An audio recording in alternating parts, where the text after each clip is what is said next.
Ketemu lagi di Hot Room. Bapak Abednego Tarigan, Ya, Bang. Deputi 2 Kepala Staf Kepresidenan. Apa latar belakang dikeluarkannya impres ini? Kan sudah ditandatangani 6 Januari Betul. 2022, tapi kenapa baru heboh sekarang? Apa memang pemerintah ini butuh uang atau bagaimana sekarang ini? Baik, tadi sudah disampaikan oleh Pak Ali Gufron maupun Pak Menteri bahwa sesuai dengan undang-undang memang kan wajib 100%, kita targetnya kan begitu, yang paling ideal 100%, Ya. Bang. Dan kemudian di dalam perjalanannya tadi disampaikan bahwa sampai hari ini masih 86%, kan begitu, dari seluruh penduduk Indonesia. Dan sekitar 96 juta itu dibayar oleh pemerintah iurannya. Nah, Bapak Presiden melihat perlu optimalisasi untuk bagaimana undang-undang ini bisa terlaksana. Itu satu hal. Sehingga perlu dipikirkan langkah-langkah yang bagaimana langkah-langkah itu juga sejalan dengan beberapa rekomendasi, Bang. Jadi tahun 2020 KPK memberikan rekomendasi agar ini bisa dikaitkan dengan layanan publik yang lainnya. Itu satu. Apakah ini tidak menghalangi orang untuk layanan publik? Sebenarnya tidak. Orang mau ngurus SIM nggak boleh. Orang mau ngurus STNK nggak boleh, hanya gara-gara nggak bayar iuran. Nah, terkait dengan kalau nggak mampu iuran, sebenarnya kan skema kita terbuka untuk menerima program bantuan iuran tadi itu. Jadi kalau orang yang dinyatakan tidak mampu, negara itu menyiapkan skema untuk itu. Nah, kemudian yang kedua juga, Bang. Tahun 2021, BPK juga bersurat ke Presiden untuk bisa mengintegrasikan sistem satu data terkait bagaimana layanan kesehatan dan pelayanan-pelayanan publik lainnya. Sehingga memang ini upaya untuk mengintegrasikan. Jadi pertanyaan saya begini, tadi si Asep dari Tanjung Priok, pedagang sate, Bang. memang duitnya ada, beli motor. Dia mau memperpanjang STNK. Dia untuk mendapat bantuan tidak memenuhi syarat. Pertanyaannya, si Asep yang pedagang sate ini mau memperpanjang STNK SIM sekarang ini, menurut peraturan ini tidak boleh lagi, harus bayar iuran dulu BPJS. Di dalam proses pelayanannya nanti, ini masih tadi sampaikan bahwa kami lagi menyiapkan rencana aksi, Bang, untuk semua kementerian-kementerian dan layanan publik. Tapi untuk SIM STNK sudah berlaku? Belum, Bang. Kapan mulai berlaku? Ini belum ada keputusan untuk itu. Tapi yang pasti sampaikan tadi oleh Pak Menteri, untuk tanah sudah berlaku karena sudah ada. Untuk tanah 1 Maret? Ya, 1 Maret. Tapi untuk SIM belum, Bang. Jadi memang ini lagi disiapkan karena nanti ini juga berkaitan di dalam kesiapan sistem kita secara keseluruhan. Jadi ini memang satu informasi yang disampaikan dan kemudian respon publiknya kan cukup beragam. Kenapa lagi pandemik di mana orang berbisnis turun semua bisnis, kenapa malah rakyat dibebani? Nah, tadi kan konsepnya kalau rakyat merasa terbebani dan miskin, itu skemanya ada. Iya, itu bagi yang miskin benar. Tapi yang pedagang sate tadi memang dia ada uang, tapi dia berhak untuk pelayanan publik SIM STNK. Betul. Kenapa harus dihalangin gitu sekarang ini? Kalau dilihat dari secara umum, Bang, tidak sedikit keluarga kita itu mengalami kesulitan yang luar biasa dan jatuh miskin justru karena sakit. Itu yang makanya oleh sebab itu dengan sistem yang ada, Jaminan Kesehatan Nasional kita JKN di bawah pengelolaan BPJS ini justru mendorong ke sana. Karena kan kita melihatnya nggak mungkin satu kasus per kasus begitu, Bang, ya. Tapi tentu melihat bagaimana secara nasional. Dan ini memang menjadi satu concern Bapak Presiden untuk memastikan setiap orang itu terpenuhi jaminan sosialnya begitu, Bang. Kita lihat dulu grafis berikut ini, silakan. Jual beli tanah harus ada BPJS sekarang ya, semua transaksi tanah ya. SIM STNK ini tanggalnya belum pasti ya, mulai berlaku kapan? Naik haji kapan mulai berlakunya? Belum, Pak. Belum juga tanggalnya. Hanya baru tanah yang 1 Maret. Iya, 1 Maret. Kayaknya semua aspek kehidupan harus ada BPJS. Karena prinsipnya targetnya 100% orang Indonesia harus masuk di dalam program Jaminan Kesehatan Nasional, Bang. Seluruhnya. Seluruhnya, sampai bayi-bayi. Apapun kehidupan kamu. Yang tidak termasuk hanya... Masih ada yang belum, Bang Hotman. Kalau mau jadi caleg, nggak perlu kartu BPJS. Itu padahal itu sangat perlu ya. Oke. Semuanya harus melalui BPJS. Pak Lukman. Ini bagaimana pandangan Bapak terhadap ini, terutama tadi, apa kaitan BPJS dengan jual beli tanah? Ya, selamat malam, Bang. Ya, tidak ada kaitannya. Ya? Tidak ada kaitannya tanah dengan BPJS Kesehatan. Hak atas tanah itu rakyat punya. Negara ini punya kewajiban untuk mendata dan melegalisasi seluruh tanah dari Sabang sampai Merauke. Itu prinsip. Ya. Di dalamnya tentu ada tanah pemerintah, ada tanah rakyat, ada tanah yang lain-lain. Nah, rakyat dalam hal ini punya hak untuk tanahnya dilegalisasi, misalnya diterbitkan sertifikat oleh negara.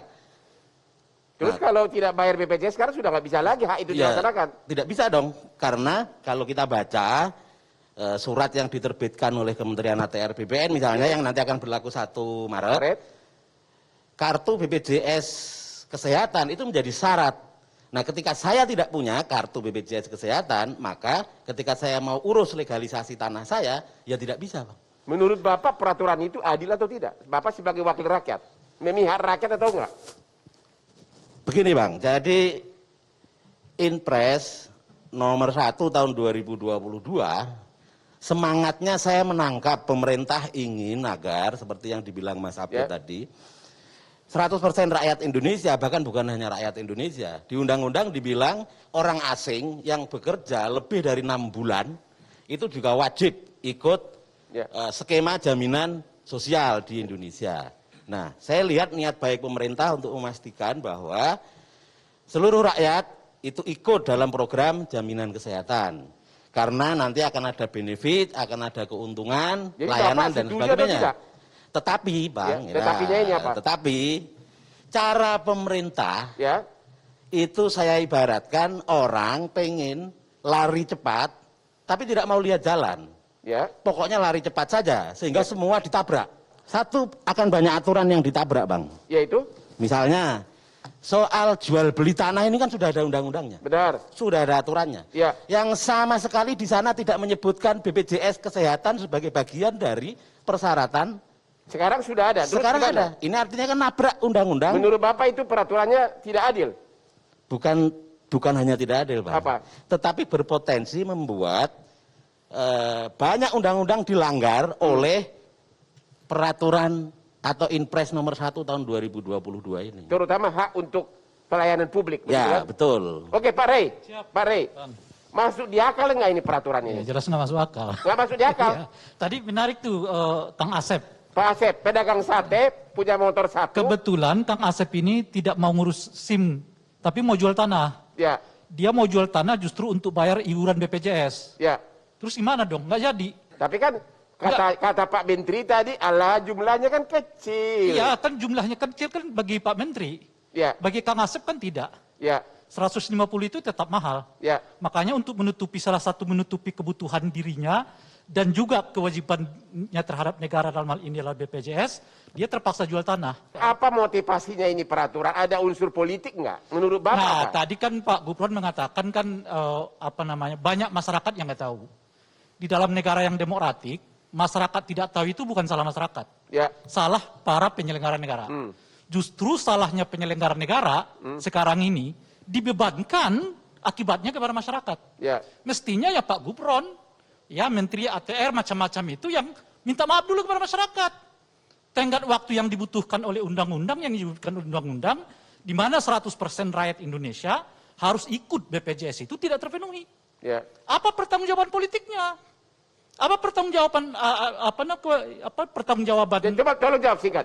Jadi motivasi utama Presiden mengeluarkan Inpres ini apa menurut Bapak? Motivasinya ketidakmampuan pejabat negara atau pemerintah melaksanakan amanah undang-undang. Akhirnya lalu sanksinya diberikan kepada masyarakat. Masyarakatlah yang menanggung akibat ketidakmampuan penyelenggara negara mengerjakan amanah undang-undang. Satu, itu dulu Bang. Yang kedua, legalitasnya ini benar apa enggak? Kan itu Inpres. Inpres itu filosofinya mengatur internal yang bersangkutan. Jadi kalau Presiden mengeluarkan Inpres, berarti yang diatur itu adalah internal kepresidenan. Contoh tanah, di undang-undang sudah diatur. Tunggu dulu, jual beli tanah syaratnya ini. Nanti yang saya mau ke situ dulu. Nah, soal Inpresnya dulu kita lihatin. Boleh nggak Inpres mengikat publik? Kenapa tidak boleh? Ya nggak boleh. Apalagi sampai tadi disebutkan oleh Pak Lukman, ini sudah pengingkaran terhadap hak warga negara. Kenapa tidak boleh Inpres mengikat? Karena Inpres itu sifatnya hanya mengatur struktur yang berkaitan dengan Inpres itu. Jadi Inpres itu mengatur menteri boleh. Inpres itu mengatur staf ahli presiden boleh. Tapi Inpres itu mencabut hak publik, ya jelasnya boleh. Hak publik itu bisa dicabut oleh undang-undang. Nah mestinya buat dulu undang-undangnya yang mengaitkan BPJS itu dengan segala yang berhubungan dengan jadi administrasi. menurut Bapak, substansi impresi ini tidak tepat. Prosedur pembuatan impresnya bermasalah, karena impres pada hakikatnya tidak boleh membebani di luar struktur pembuat impres, gitu kira-kira, apalagi aturan itu sampai merenggut hak warga negara. Oke, kita istirahat dulu, kembali setelah berikut ini.